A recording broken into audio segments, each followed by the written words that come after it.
Selamat siang jemaat yang dikasihi Tuhan. Siang. Mari kita mulai kebaktian kita pada hari Minggu ini. Tuhan Allah Bapa kami yang dalam surga, terima kasih Tuhan. Kalau Tuhan boleh memimpin, mengantarkan kami boleh beribadah di tempat ini. Kami hendak memuji dan memuliakan nama-Mu. Kau boleh berkati Tuhan, kebaktian ini dari mula sampai akhir. Kau boleh pimpin Tuhan.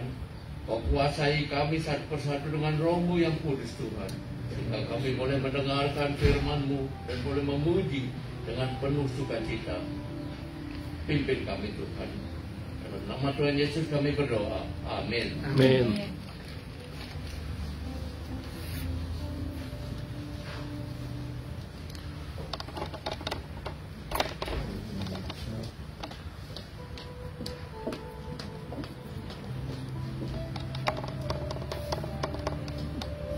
Selamat pagi, jemaat-jemaat yang terkasih di dalam Kristus.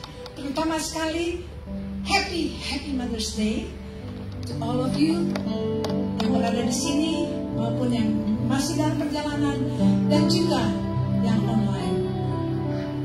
Happy Mother's Day to all of you who being mothers to many kids.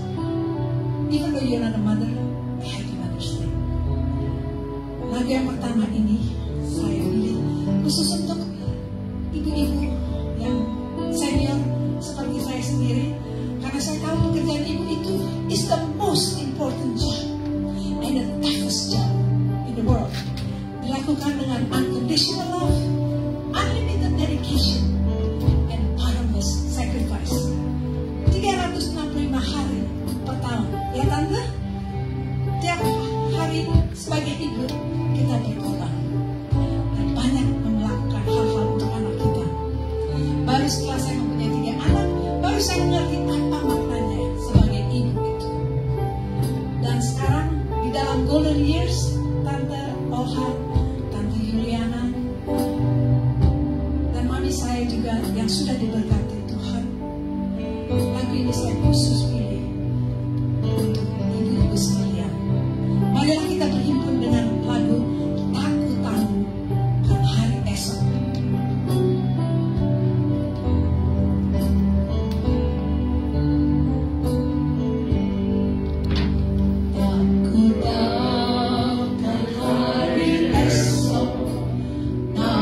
Langkahku tegak, bukan sulit.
orang juga mengenal lagu Tuhan adalah gembalaku. The Lord is my shepherd.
jemaat-jemaat untuk berdiri dan menyanyikan lagu ini dengan semangat yang besar ya.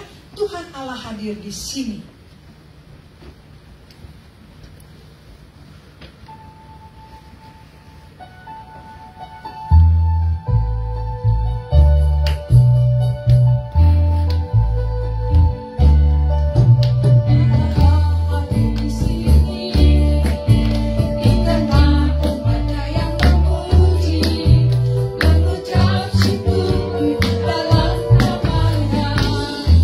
Yesus Tuhan kita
baik, sungguh baik bagiku.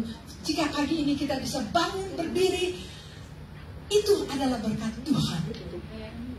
Meskipun mungkin ada sakit sini sana, tapi kita bersyukur kita bisa bangkit dan menghadiri kebaktian pagi ini.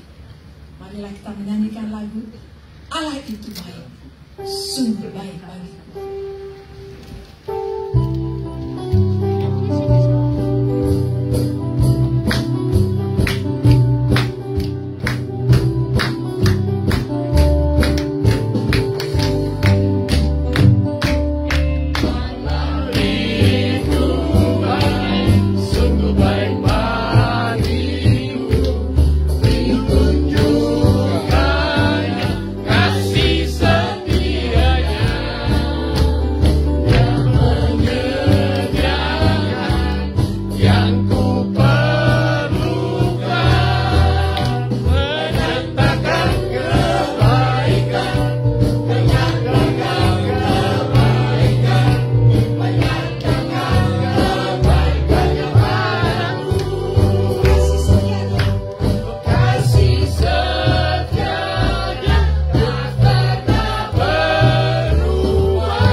khotbah yang akan disampaikan oleh Pastor Robi, marilah kita menyanyikan The Potter's Hand.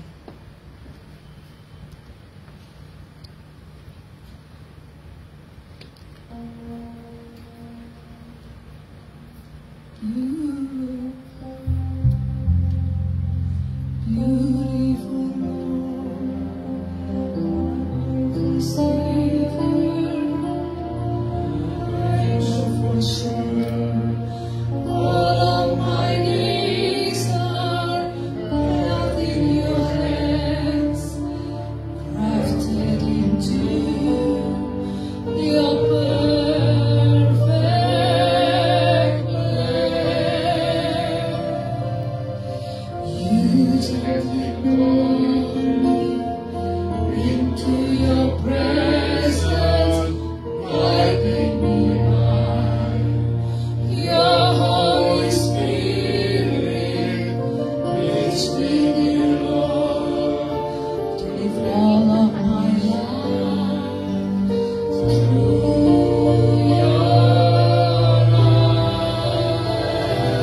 kita menenangkan hati kita dan kita akan masuk di dalam doa sebelum kita akan merenungkan firman Tuhan yang akan bersama-sama kita dengar.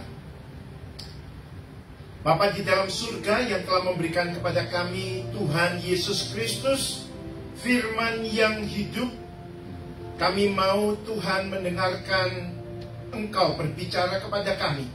Oleh sebab itu berikan kepada kami telinga seorang murid yang bersedia untuk diajar, yang bersedia untuk taat, yang bersedia bukan hanya mendengar sepintas, tetapi menyimak apa yang kami dengar. Berikan kepada kami hati seorang murid, hati yang bersedia untuk taat apapun yang Engkau katakan kepada kami. Karena apapun yang Kau katakan kepada kami ada dari hati-Mu yang mengasihi kami, yang menghendaki hidup kami menjadi satu hidup yang tetap di dalam Engkau, sehingga kami mengalami berkat-berkat surgawi yang sejati.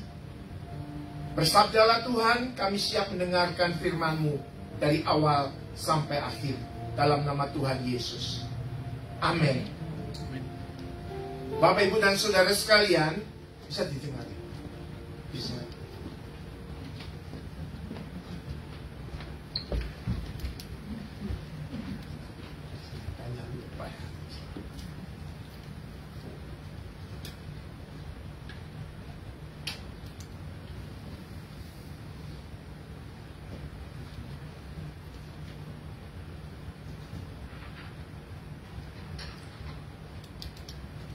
Ya, saudara sekalian, kita akan bersama-sama bangkit berdiri untuk bersama-sama mendengarkan satu bagian dari firman Tuhan yang akan mendasari renungan firman pada siang hari ini.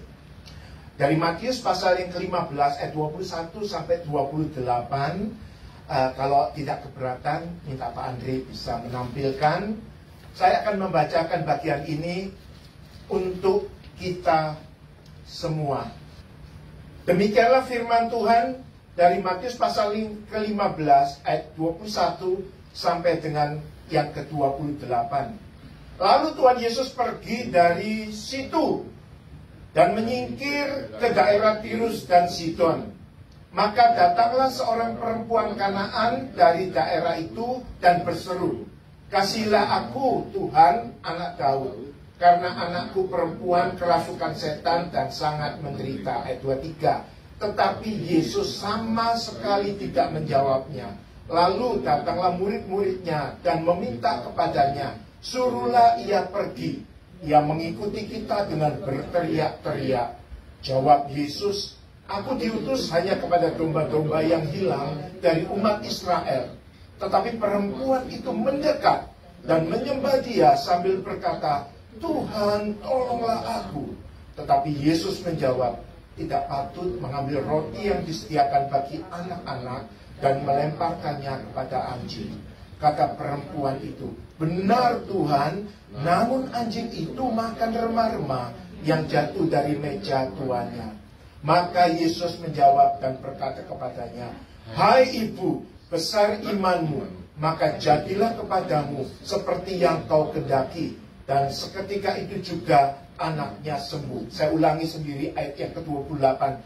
Maka Tuhan Yesus menjawab dan berkata kepadanya, "Hai ibu, besar imanmu, istimewa imanmu, maka jadilah kepadamu seperti yang kau kehendaki." Dan seketika itu juga anaknya sembuh. Yang berbahagia adalah setiap kita yang membaca, merenungkan, dan kemudian dengan memohon pertolongan Tuhan, mengaplikasikan itu di dalam kehidupan sehari-hari, kita berbahagia. Amin. Silakan duduk Bapak, Ibu, dan Saudara sekalian yang dikasihi oleh Tuhan. Waktu saya diminta untuk menyampaikan firman ini oleh Ibu Foni, saya itu tidak memperhatikan. Tanggal 8 Mei ya bisa, tidak ada pelayanan lain. Kemudian baru saya tahu Mother's Day. Seumur hidup saudara sekalian saya tidak pernah khotbah pada waktu Mother's Day. Di gereja saya sendiri kalau waktu Mother's Day atau Father's Day atau hari-hari besar yang lain, itu kami selalu memanggil pembicara tamu, guest speaker. Tapi tidak mengapa, karena Tuhan yang memberikan kepada saya panggilan untuk melayani, saya harus taat. Dari bagian ini, saya mengambil satu tema untuk bersama-sama kita renungkan, yang secara khusus didedikasikan kepada para ibu. Happy Mother's Day, para ibu, ya. Tapi saya perlu kasih disclaimer, ya. Para ibu itu berbahagia bukan karena para ibu itu dipanggil Tuhan untuk menjadi ibu yang baik. Tidak. Alkitab tidak pernah memanggil ibu untuk menjadi ibu teladan, ibu yang baik. Not to be called as a good mother. Tapi firman Tuhan mengajar, memanggil para ibu untuk menjadi a godly mother, a fear the Lord mother. Baru mother yang macam inilah, itu yang akan mengalami berkat Tuhan. Dan saya percaya kalau saya perluas, bukan hanya untuk ibu-ibu, yang memang hari ini khusus didedikasikan untuk para ibu. Di gereja saya, para bapak, di sini pun mungkin ya, para bapak kita bekerja keras untuk menyenangkan para ibu. Bahkan ada yang nyentuh, iya, nanti 1 bulan kemudian kalau tidak menyenangkan, ya kita akan dibalas yang sama. Jadi bapak, ibu-ibu biasanya yang menyediakannya. Ya, saya beri judul, Ibu dengan Iman yang Istimewa. Saudara sekalian, mendengar kata istimewa waktu mempersiapkan firman ini, saya langsung teringat akan martabak telur istimewa. Saya selalu kalau beli martabak telur, kalau nggak lagi bokek dulu, selalu yang beli istimewa, ya kan?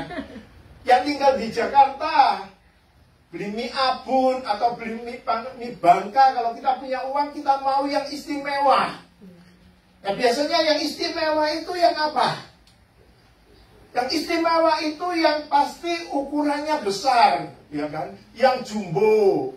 Kalau beli pangsit mie atau mie Bangka itu mangkoknya yang gede, ya kan? Kemudian yang isinya banyak dan apa? Lengkap. Ya kan? Nggak cuma ada ayam, nggak cuma ada bakso, segalanya masuk deh. Apa yang dipunyai penjualnya masuk. Ya kan? Istimewa.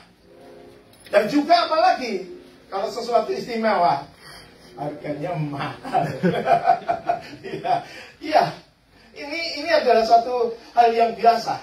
Sesuatu yang extraordinary, sesuatu yang istimewa, sesuatu yang di luar dari biasa, sesuatu yang akan mencengangkan, ya ada harganya.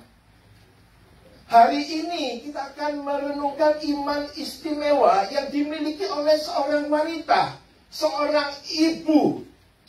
Dan kalau kita perhatikan dari apa yang kita baca tadi, gak ada namanya, iya kan? Anonim, hanya disebut sebagai wanita Kanaan, atau di dalam paralelnya di dalam Markus pasal yang ke-7, wanita Syro-Fenisia, jangan bingung, itu sama.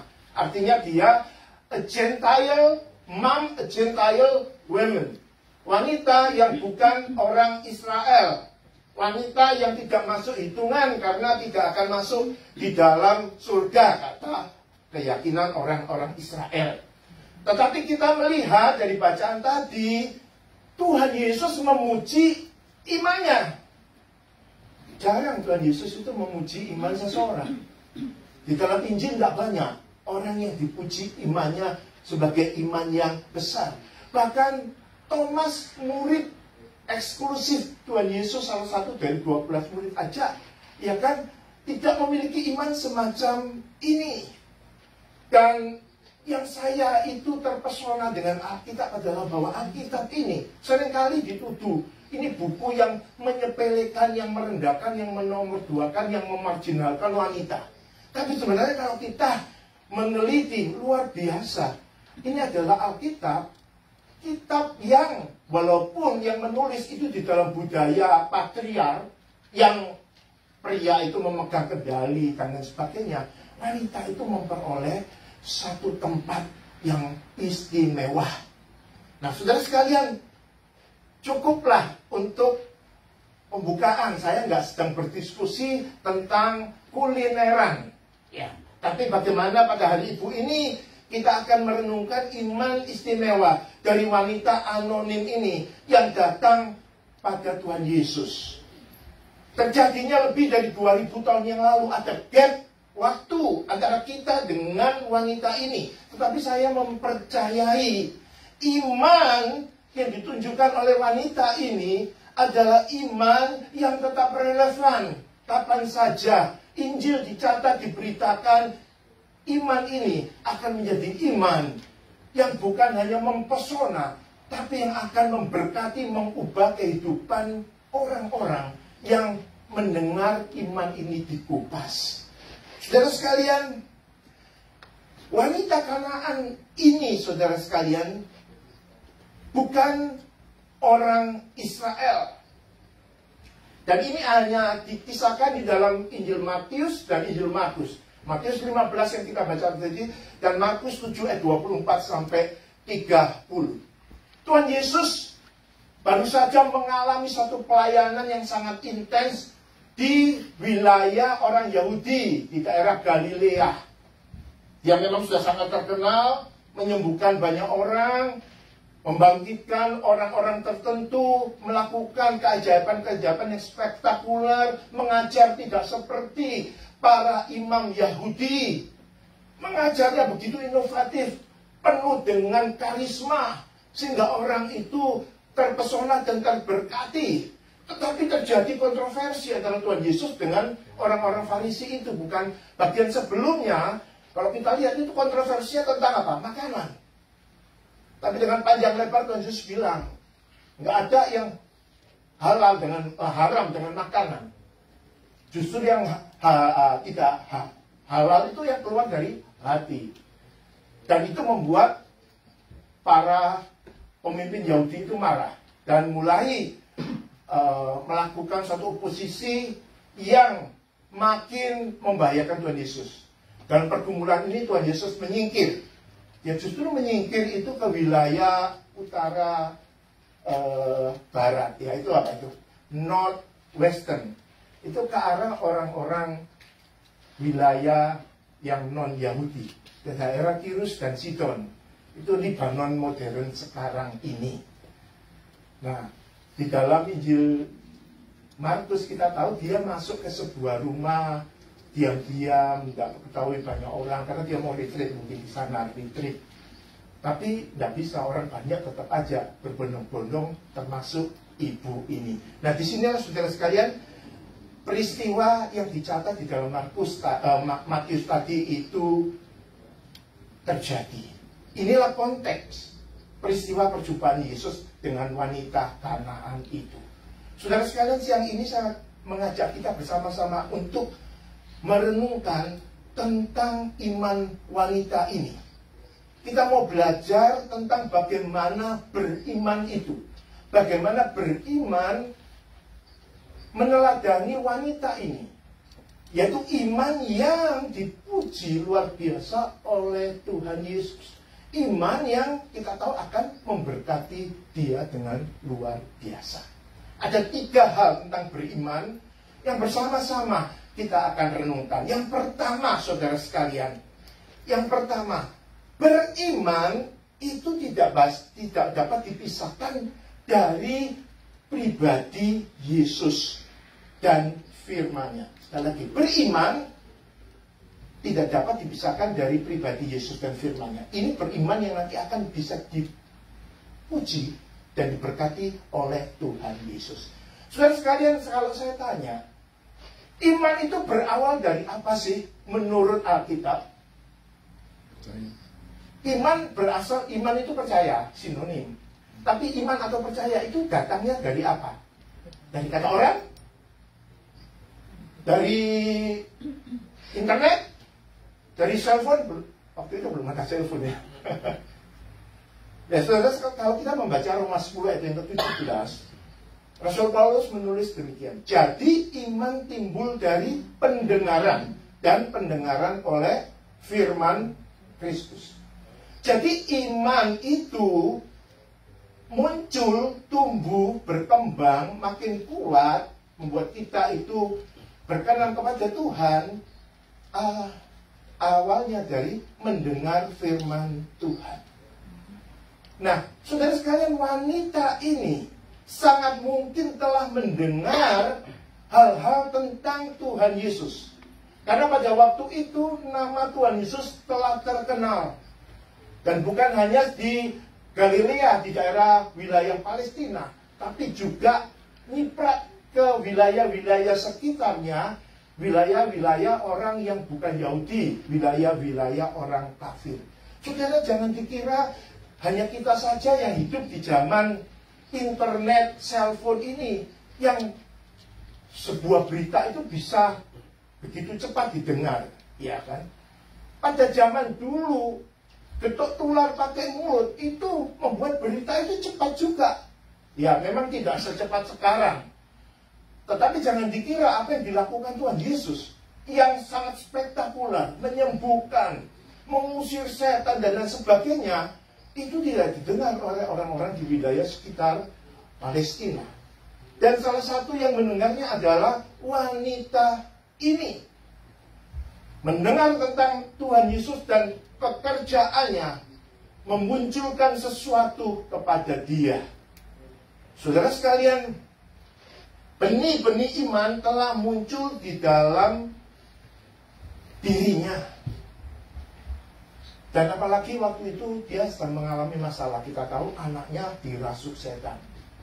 Saudara, kalau zaman ini aja ada keluarga kita yang dirasuk setan sehingga menampilkan gejala-gejala seperti orang sinting, itu kan jadi pelik kan bagi kita. Saya masih ingat dulu waktu masih kecil itu ada tetangga yang anaknya itu agak nggak waras, itu dibully sama anak-anak sekitar kampung saya. Zaman dulu itu biasa, saudara sekalian. Dan orang tuanya betul-betul apa? Jadi stres kan. Anak saya sendiri mungkin enggak ya, karena agak miring ya. Tapi orang tuanya itu beban yang berat. Itu zaman waktu saya masih kecil, masih di Surabaya. Apalagi pada zaman dulu, saudara sekalian. Ya, itu menjadi satu celah.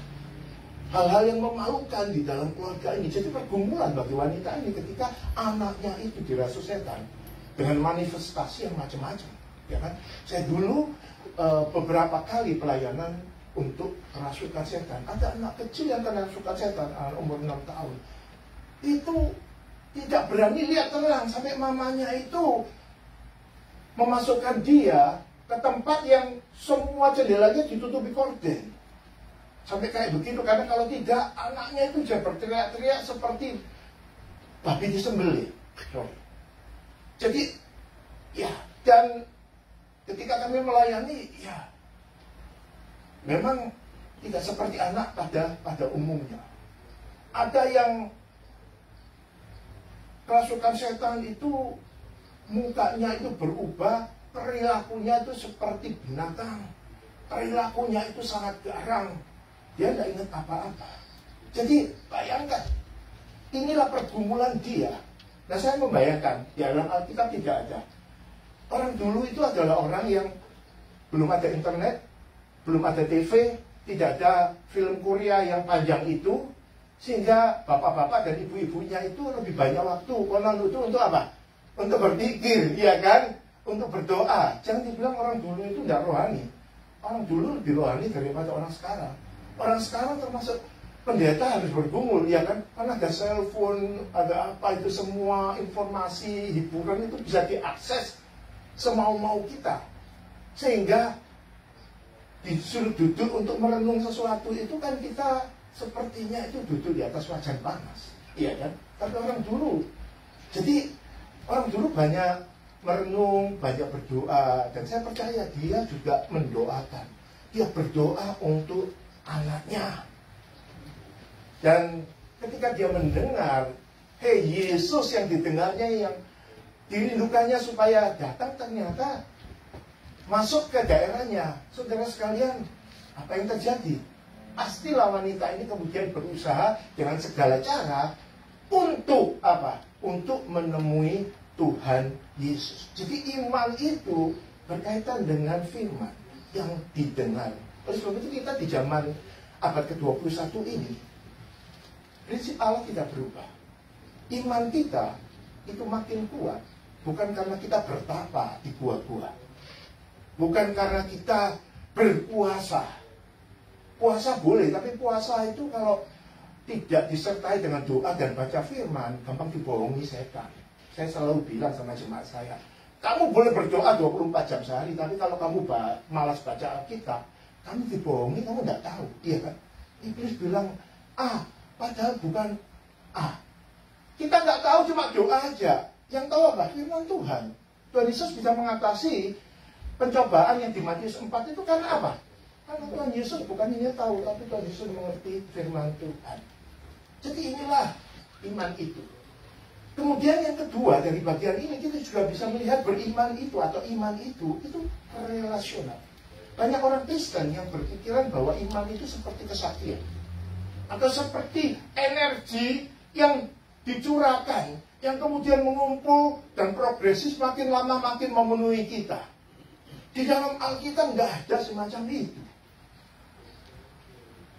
Murid Yesus Petrus setelah Pentakosta pun pernah ditegur oleh Rasul Paulus karena mengalami kegoncangan iman kan, makan dengan orang-orang, tapi kemudian ada orang yang lain datang, dia enggak.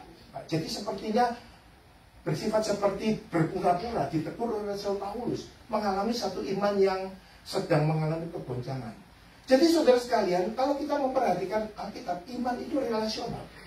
Iman itu menjadi kuat ketika kita dalam relasi dengan sang sumber iman itu, yaitu siapa? Yesus, Tuhan dan firman-Nya, iya kan? Nah, percaya Yesus tapi malas baca firman, loh, dipertanyakan Yesus yang mana itu, iya kan?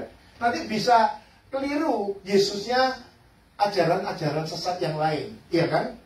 Yang disebut bukan anak Allah, bukan Allah Tritunggal, cuma kode, itu kakak tertua kita dan lain sebagainya. Jadi iman itu relasional. Jadi semakin kita itu dekat dengan Yesus, disitulah iman kita semakin kuat. Jadi beralasan kalau ada pendeta yang hebat sekalipun, ketika dia mulai kendor di dalam relasi pribadinya dengan Tuhan Yesus dan firman-Nya, dia bisa mengalami krisis iman. Karena iman bukan energi atau kesaktian seperti yang dimiliki oleh dukun. Nah, kita mesti ingat itu, saudara-saudara. Sebelum itu Tuhan Yesus kasih perumpamaan tentang pokok anggur yang benar, iya kan? Kita mesti apa? Bertaut pada sang pokok anggur. Baru dengan demikian kita bisa segar, kita bisa kuat, kita bisa kemudian menghasilkan buah. Baik buah rohani seperti Galatia 5 maupun buah-buah pertobatan seperti Tuhan inginkan melalui amanat agungnya. Jadi saudara sekalian, inilah iman yang sejati. Inilah iman yang dimiliki oleh wanita ini. Inilah iman yang berfokus kepada Yesus. Lihat wanita ini, perhatikan dia. Dia tidak datang kepada murid-murid Tuhan Yesus. Dia datang kepada Tuhan Yesus. Dan nanti kita dalam poin yang kedua kita akan belajar. Dia datang kepada Tuhan Yesus itu tidak lancar, tidak melalui highway yang tidak ada trafiknya. Dia mengalami hambatan yang luar biasa. Saudara sekalian, iman menurut Johnny Erickson Tada itu bukan kemampuan percaya kepada sesuatu yang jauh. Tapi iman itu relasi dengan Tuhan Yesus yang memampukan kita bisa hidup dari hari ke hari sambil tetap memegang firman-Nya dan memandang Dia. Ini hal yang luar biasa, saudara sekalian. Dan kita mesti ingat ini. Kalau iman tidak berdasarkan firman Tuhan, kita bisa jatuh ke dalam air. Banyak orang mau meniru Petrus yang berjalan di atas air. Siapa di antara kita yang mau mimiki, mau meniru, mau mengimitasi Petrus jalan di atas air? Kemudian dengan klaimnya, Petrus bisa berjalan di atas air. Dengan iman aku berjalan di atas kolam renangnya pakai gin. Nyemplung. Gak bisa renang kayak saya. Kelelep. Besok muncul. Mengapa? Karena Petrus waktu berjalan di atas air, itu imannya berelasi dengan Tuhan Yesus dan firman-Nya. Siapa yang suruh Petrus jalan di atas air? Tuhan Yesus. Ya dia memang bilang, kalau engkau Tuhan, suruhlah aku jalan di atas air. Tapi Tuhan Yesus kemudian mengizinkan kan, yes, Petrus, jalanlah. Dan Petrus kemudian berjalan. Jadi iman itu begitu, saudara sekalian. Relasional, berfokus kepada Tuhan Yesus. Disitulah kita bisa berjalan hari demi hari seperti katakan Johnny Erickson tadi, sambil tidak kehilangan berharap di masa depan. Saudara sekalian, itu yang pertama. Yang kedua, dari kisah wanita Kanaan ini, kita belajar tentang beriman itu harus resilient. Kata resilient ini kata Inggris yang tidak banyak kita dengar.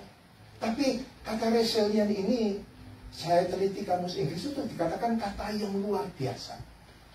Kalau mendengar kata resilient itu ingatlah pegas. Apa itu? Pegas itu bahasa Indonesianya apa? Ya pegas ya. Ya, pegas itu sulit untuk dirusak. Ya, relatively speaking.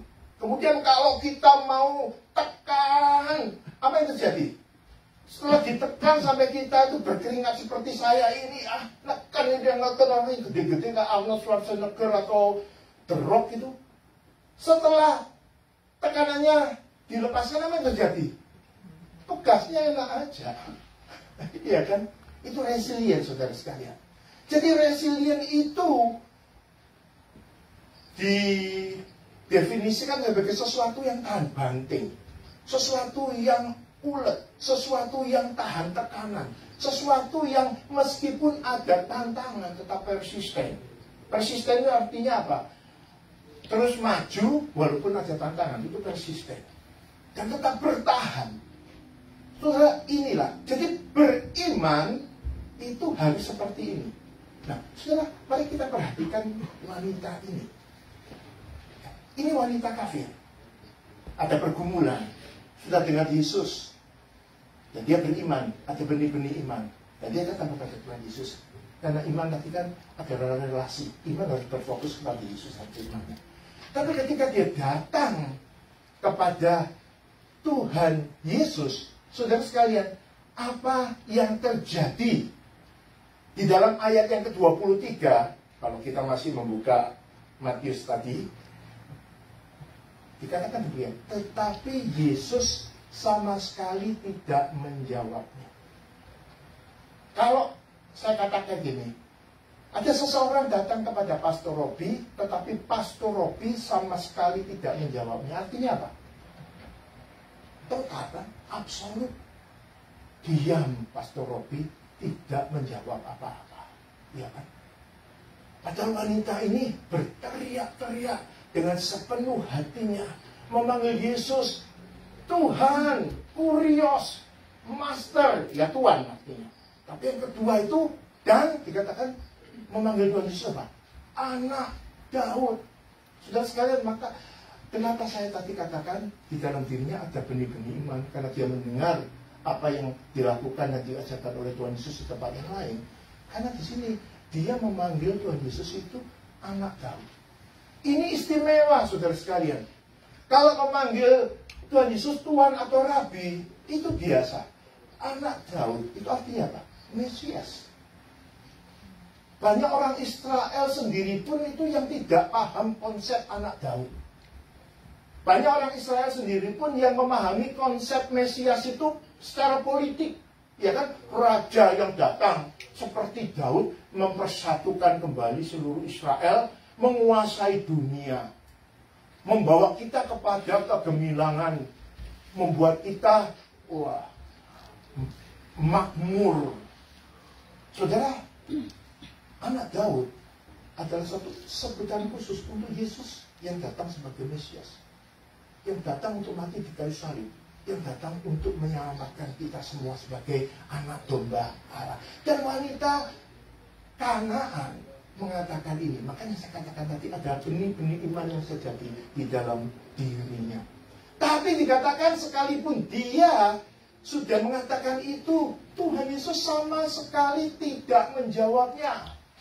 Didiamkan. Bayangkan, ada jeda waktu yang cukup lama. Saudara sudah ngebet betul-betul, kemudian didiamkan begini gimana? Ada kemungkinan dia kecewa kan? Apalagi kemudian dikatakan dalam ayat yang ke-23 itu, lalu murid-muridnya datang dan meminta kepada Tuhan Yesus, suruh dia pergi. Wah, suruh menghardik. Kalau kita melihat murid-murid Tuhan Yesus itu garang-garang loh. Makanya itu, kalau seseorang itu yang sudah dekat dengan seseorang yang punya kuasa dan punya nama itu lebih garang daripada orang yang terkenal. Murid-muridnya suruh aja pergi. Mau disuruh dihardik, disuruh pergi. Kemudian bagian yang ketiga, waktu akhirnya Tuhan Yesus menjawab ayat 24. Tuhan Yesus jawabnya apa? Aku diutus hanya kepada domba-domba yang hilang dari umat Israel. Artinya apa?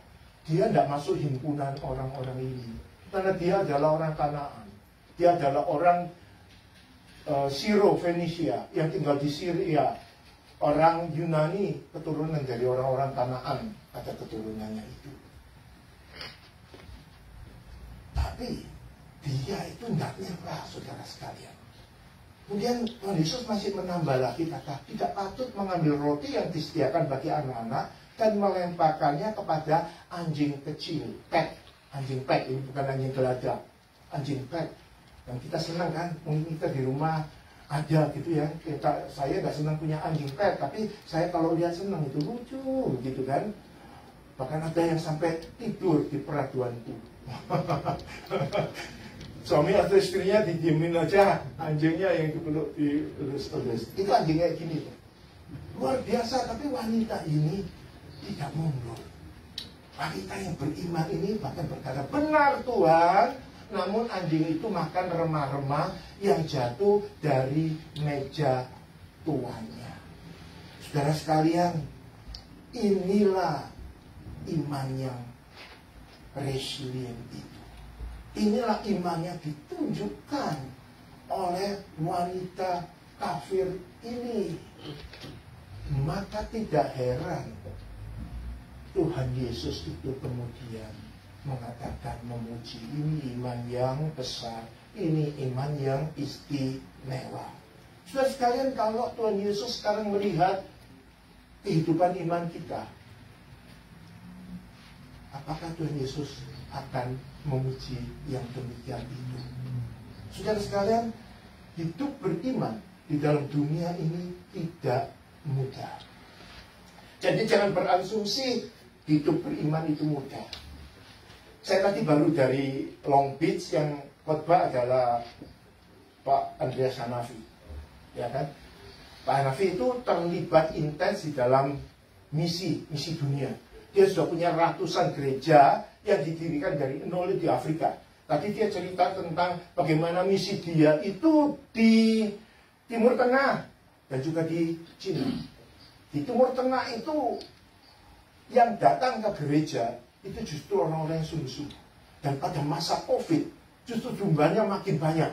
Kebalikan dengan kita yang di Amerika kan, pada masa COVID jumlahnya makin sedikit, makin banyak yang di rumah. Dan dia cerita, dia pernah khotbah, belakangnya itu sniper. Karena memang situasinya demikian keamanannya itu, saudara sekalian. Bayangkan, khotbah belakangnya sniper, sampai dia berpikir demikian. Saya di tengah-tengah khotbah itu berpikir, bisa ya, saya di tengah-tengah khotbah berpikir, ini sniper nembak siapa? Nembak orang yang menembak saya. Berarti saya dulu mati baru snipernya nembak. Sementara majelis yang di sebelah kanan kiri aman lari dulu. Ya, artinya saudara sekali, itulah iman kita itu adalah iman yang di dalam dunia ini akan mengalami berbagai macam ujian dan tantangan. Sama seperti ibu ini. Dan kalau Tuhan Yesus mengatakan ini iman yang istimewa, Tuhan Yesus mau apa? Ini menjadi display, kan? Bagi siapa? Bagi para pembaca Alkitab, bagi orang-orang Kristen sepanjang zaman, bagi saya dan bagi kita semua. Apakah iman kita resilient seperti iman ibu ini? Saudara sekalian, beriman tidak mudah. Mungkin saat ini ada di antara kita yang sedang bergumul di dalam beriman, dalam perjalanan kita mengikut Tuhan, dalam kekristenan kita. Dan kita sudah mengatakan, saya jadi Kristen, saya sudah memberi untuk Tuhan, saya sudah melayani, kok saya diperlakukan kayak begini, kok tidak ada yang memberikan apresiasi kepada saya, kecuali pada hari ibu atau hari bapak. Saudara sekalian, ketika kita mengalami itu wajar. Tetapi jangan menyerah. Karena Tuhan Yesus memberikan contoh teladan dari ibu wanita Kanaan ini kepada kita. Marilah iman kita adalah iman yang berfokus kepada Yesus, memiliki relasi dekat kepada Yesus, sehingga kita itu bisa memiliki iman yang resilient seperti ibu ini. Di ibu ini itu fokusnya kepada siapa? Kepada Tuhan Yesus. Sehingga ketika oleh Tuhan Yesus, dia sedang diuji, kan? Tuhan Yesus tidak menjawab dia bukan karena Tuhan Yesus itu kejam atau seorang yang memang tidak peduli kepada wanita atau orang rendah, tidak. Tapi ini adalah bagian ujian iman dari Tuhan Yesus, iya kan? Sampai berkali-kali. Tapi wanita ini tidak putus asa, tidak sakit hati kepada Tuhan Yesus. Mari kita jadi orang Kristen yang seperti wanita ini imannya. Banyak orang Kristen itu yang kenapa sedikit doanya nggak dijawab, ada pergumulan begitu banyak, marahnya sama Tuhan, ya kan? Kemudian Tuhan itu apa ya? Kalau orang Surabaya bilang disiwa itu apa ya? Tidak diajak bicara lagi. Kalau waktu kecil kan kita itu pernah kan, kalau sedang bertengkar dengan, saya pernah bertengkar waktu kelas 5 SD itu dengan teman sebangku saya. Biasa kan kalau SD itu satu bangku itu laki dan perempuan, ya kan? Teman saya ini tuh sama saya itu kerjanya setiap hari itu bertengkar. Bangkunya itu digaris. Ya, betul ya? Siapa yang sama dengan saya? Digaris, saudara sekalian. Pukul-pukulan sama penggaris itu hampir tiap hari. Di pulang rumah penggarisnya patah. Beli penggaris lagi, kamu rajin sekali ya, kok belajarnya sampai penggarisnya patah terus. Begitu saudara sekalian ya. Tuhan digituin. Jangan saudara sekalian. Tiru wanita ini. Dia gak kecewa. Dia maju terus.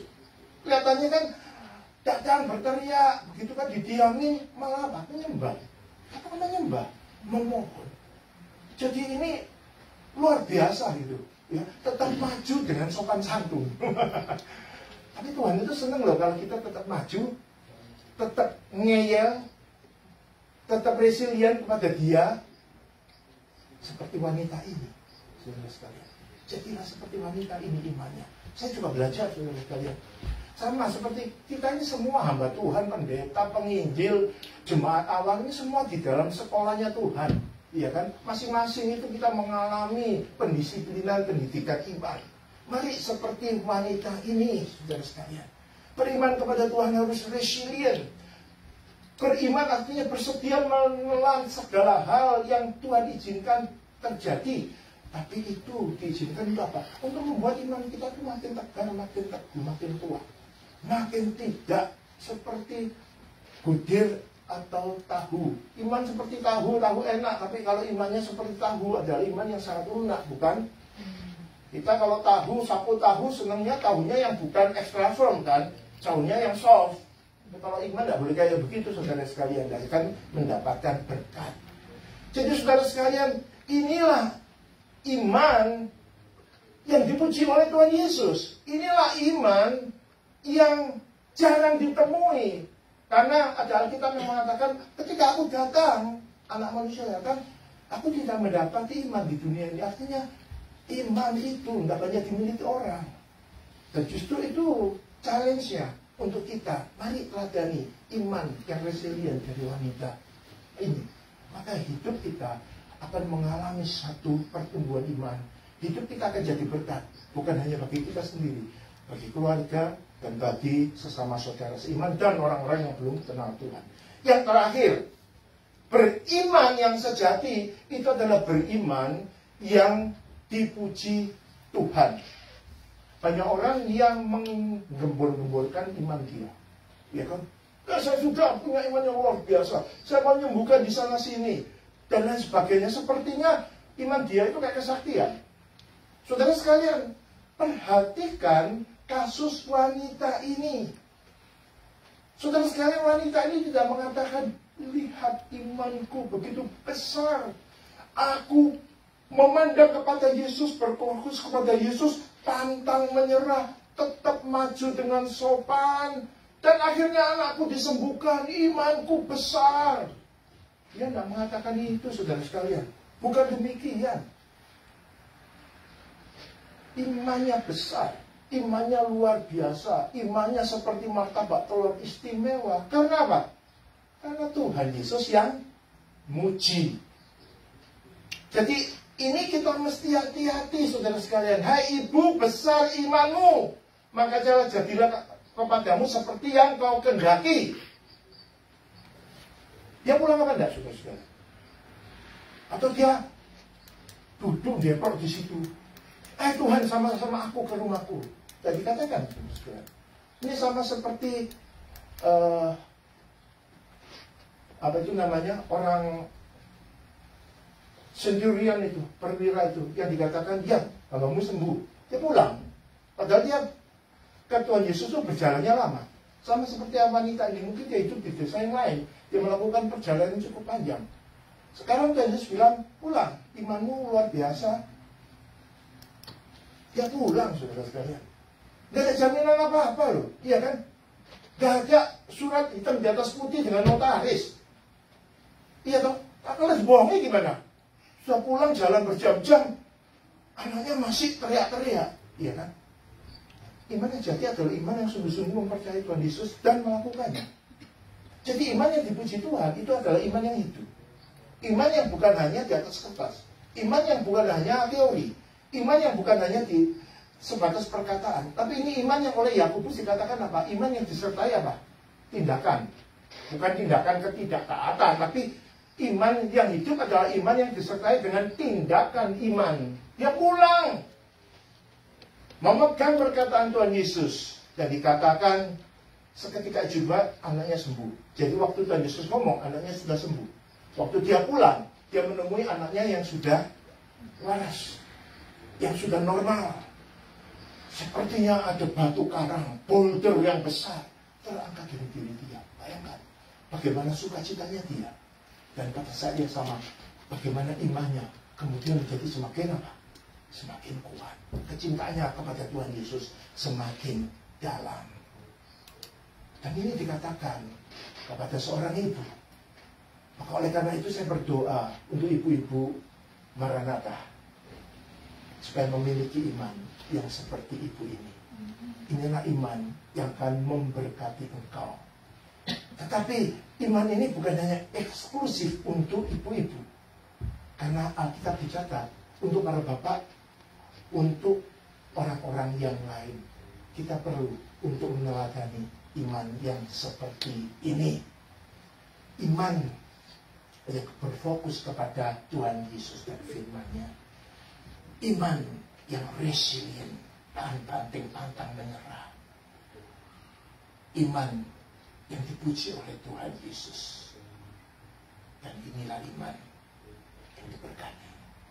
Biarlah firman Tuhan ini, saudara sekalian, memberkati saya dan kita semua. Dan mari Ibu Maranatha, mari menjadi Ibu Maranatha yang istimewa seperti wanita ini. Apa kata kita semua? Amin. Mari kita masuk di dalam doa.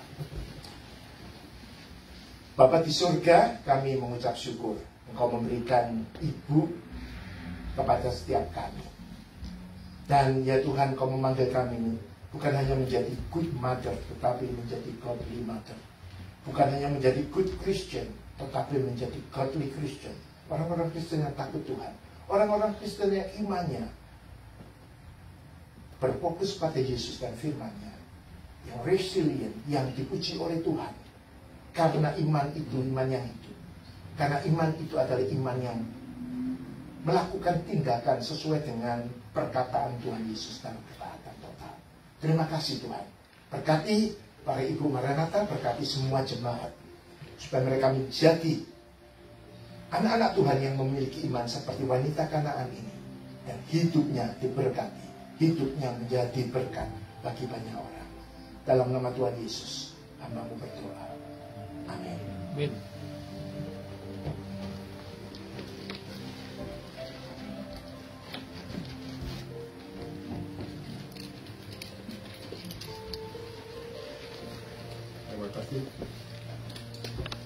Terima kasih kepada Pak Robi yang telah membawakan firman Tuhan.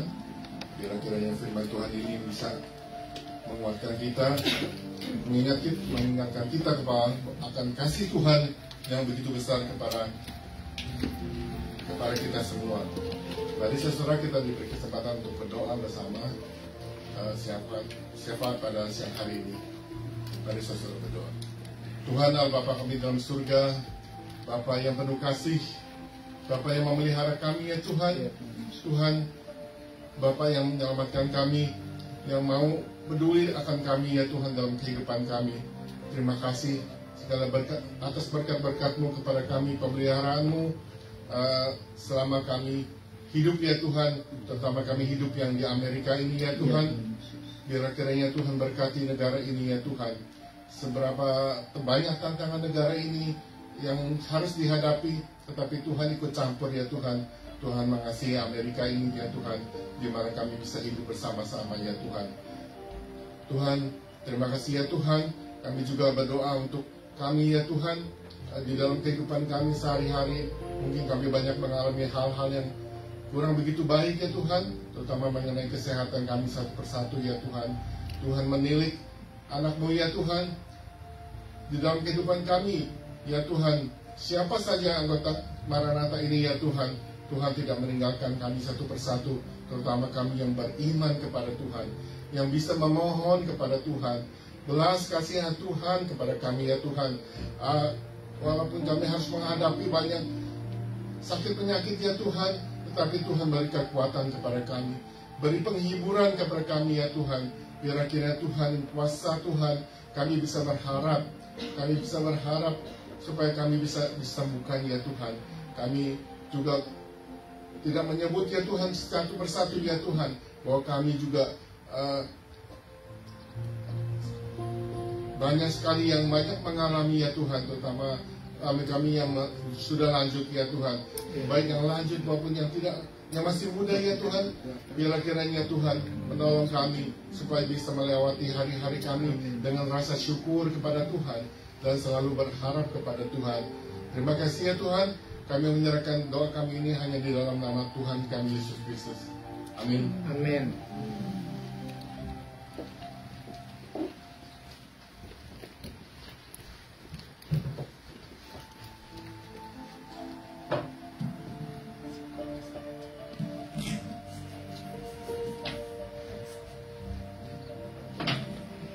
Saya persilakan jemaat-jemaat untuk berdiri. Marilah kita bersama dengan umat Allah di masa lalu, masa kini, dan masa depan, mengingat pengakuan iman bahwa jemaat sebagai pribadi menyatakan kepada Tuhan dan sesamanya bahwa ia mempercayai Allah yang Esa, yang menyatakan dirinya sebagai Bapa, Anak, dan Roh Kudus pada baptisan kita menurut pengakuan iman rasuli. Aku percaya kepada Allah, Bapa yang Maha Kuasa, Khalik langit dan bumi, dan kepada Yesus Kristus, anaknya yang tunggal Tuhan kita, yang dikandung dari Roh Kudus, lahir dari anak darah Maria, yang menderita sengsara di bawah pemerintahan Pontius Pilatus, disalibkan, mati dan kuburkan, turun ke dalam kerajaan maut, pada hari ketiga bangkit pula dari antara orang mati, naik ke surga, duduk di sebelah kanan Allah, Bapa yang Maha Kuasa, dan dari sana ia akan datang untuk menghakimi orang yang hidup dan yang mati. Aku percaya kepada Roh Kudus, gereja yang kudus dan am, persekutuan orang kudus, pengampunan dosa, kebangkitan tubuh, dan hidup yang kekal. Amin. Amin. Saya persilakan untuk duduk kembali, dan saya persilakan saudara Priscilla. Persilakan. Puji nama Tuhan, firman Tuhan yang sungguh indah. Saatnya kita akan memberikan persembahan buat Tuhan yang terbaik dan kita akan berdoa. Bapa di surga, terima kasih Tuhan. Satu kesempatan yang indah. Kami boleh ada di hadirat Tuhan pada hari ini. Terima kasih buat firman Tuhan yang indah. Kami semua jemaat-Mu yang di sini adalah orang-orang pilihan Tuhan, terutama ibu-ibu yang mempunyai iman yang sungguh istimewa dan luar biasa. Tuhan sudah berikan dalam setiap kami. Saat ini Tuhan, bagian kami akan memberikan yang terbaik, yang teristimewa buat Tuhan. Terimalah persembahan kami ini Tuhan, sebagai ucapan syukur kami. Di dalam nama Tuhan Yesus, kami siap memberi. Haleluya. Amin. Amin.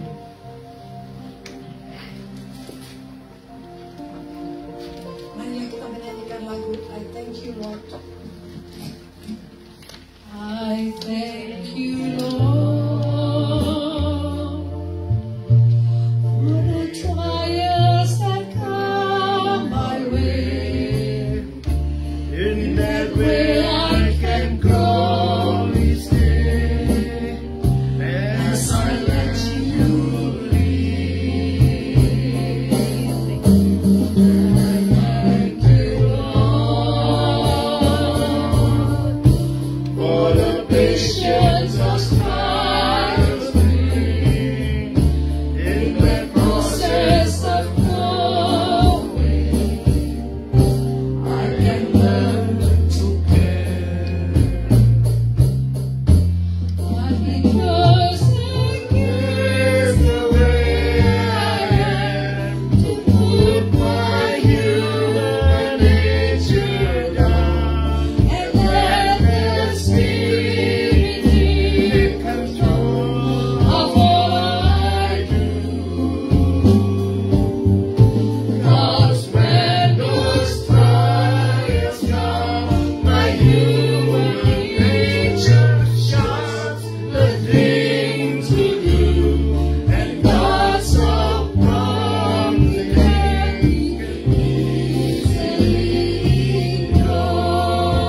inilah yang selalu membantu kita dalam kehidupan kita. Jika kita melampaui begitu banyak gelombang-gelombang kehidupan, terutama sekali saya juga ingin memberikan lagu ini untuk a young couple who were married in October last year, and they are now planning to have kids.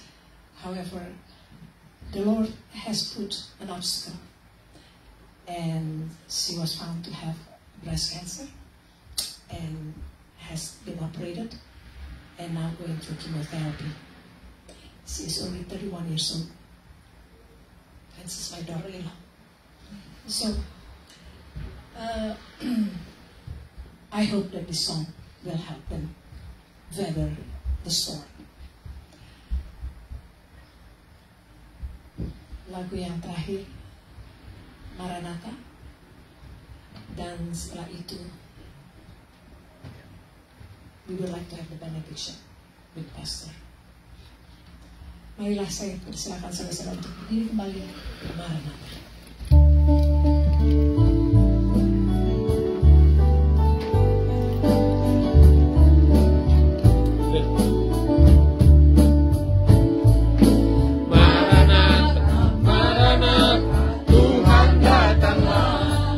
Siapkanlah dirimu, sambut kedatangannya. Maranatha, Maranatha, Kristus datanglah. Hari itu, hari yang termulia. Haleluya, Tuhan datanglah dalam kemuliaan-Nya. Bersama para tebusan, sambutlah Dia Raja. Segala suku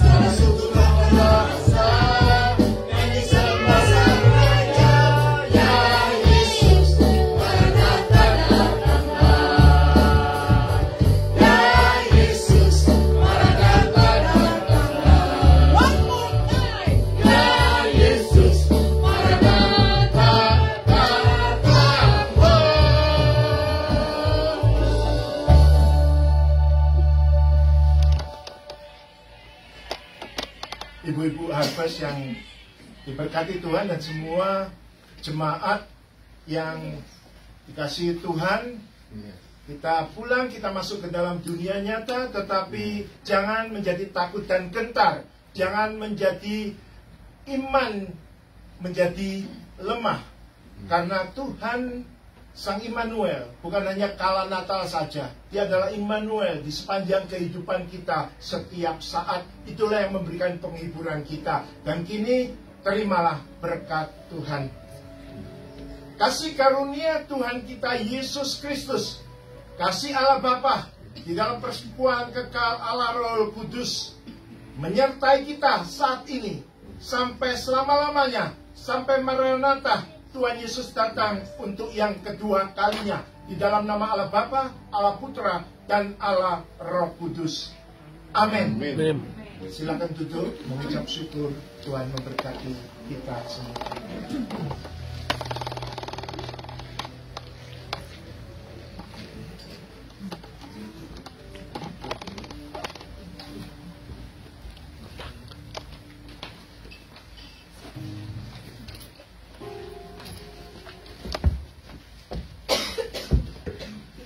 Shalom, selamat siang semuanya. Selamat datang.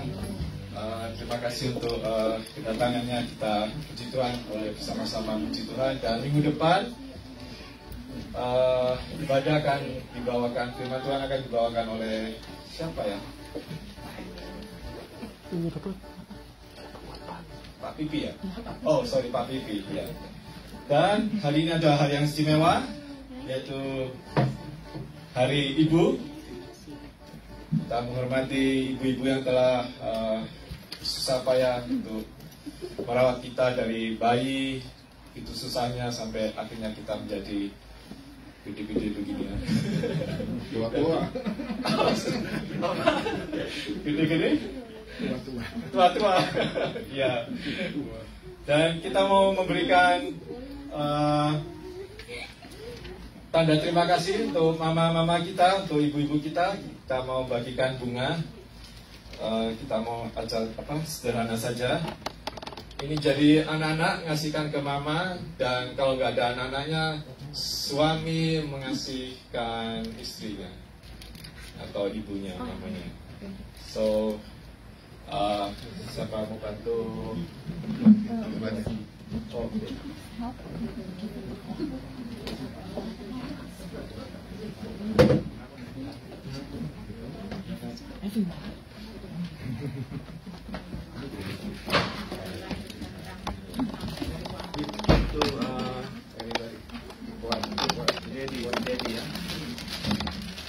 How many women here? Hah? Berapa? Dua-dua ya. Boleh dua orang. So this is for Ini yang banyak kok ini. Banyak ini. kesana nih kalau cowok. 15. Where's your mom? Ini tuh sakit. Here. One more. Yeah, say happy Mother's Day. Say happy Mother's Day, okay? Bagian foto.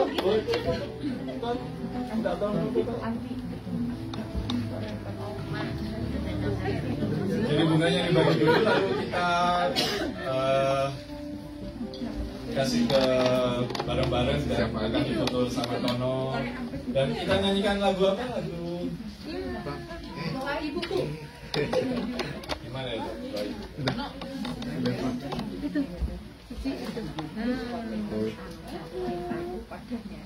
Allah itu baik.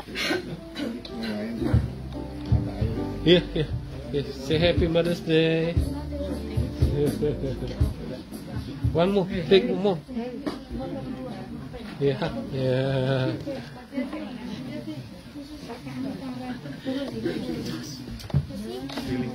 Mama saya juga ada di kemarin. Yeah, say happy Jadi, Mother's Day.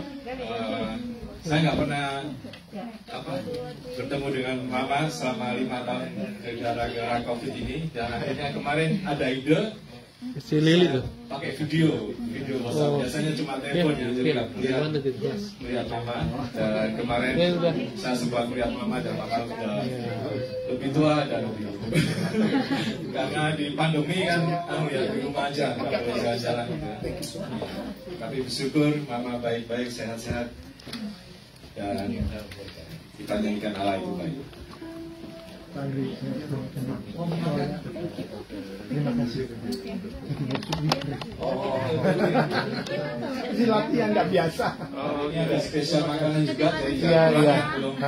Thank you, Pak. Saya permisi dulu karena Thank you. mesti jadi worship leader untuk ibu-ibu saya. Jadi worship leader lebih sulit. Terima kasih Pak Rofi. Berkati ya.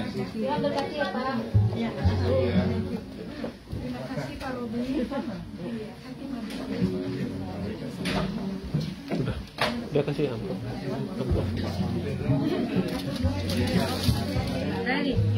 Yang mau makan mau tidur dulu boleh di sini. Iya.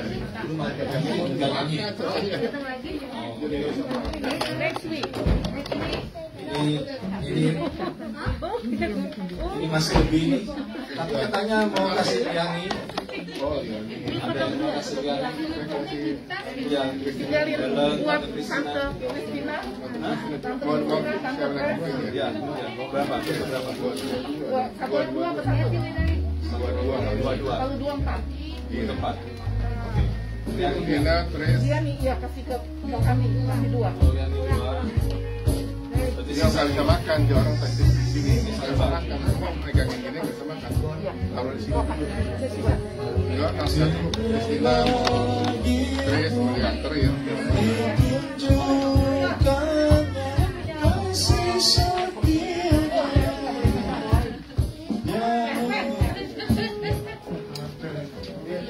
Jadi foto sama. Oh, mau foto bareng-bareng? Apa nih? Dre, lu makan apa tuh? Mau foto atau makan? Oke, foto bareng. Oke. Foto bareng dulu di tengah sini ya, Pak Andi.